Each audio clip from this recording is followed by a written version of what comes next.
नमस्कार मंडळी, मी वर्षा येवले. मी माझ्या मिनी ब्लॉगमध्ये तुमचं खूप खूप स्वागत करते. तर आज वार आहे रविवार आणि वेळ आहे संध्याकाळचे 5 वाजता. हा होता माझा मुलगा आणि तो आलेला आहे बाहेरून खेळून.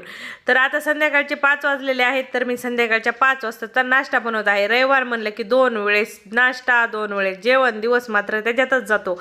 आणि सोबतच माझा मुलगा खेळून आल्यानंतर त्याला लागलेली भूक. माझा नाश्ता तयार झालेला नव्हता, तर मी त्याच्यासाठी बनवला चहा बनवून त्याला चहा बिस्किट खायला दिलं आणि नंतर मी इथं नाश्ता बनवण्यासाठी दिला.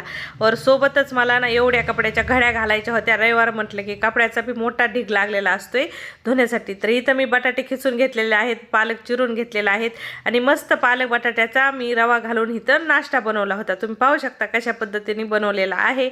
तर मी इथं सर्व नाश्ते तयार केले आणि गरमागरम संध्याकाळचा मी नाश्ता इथं तयार केला.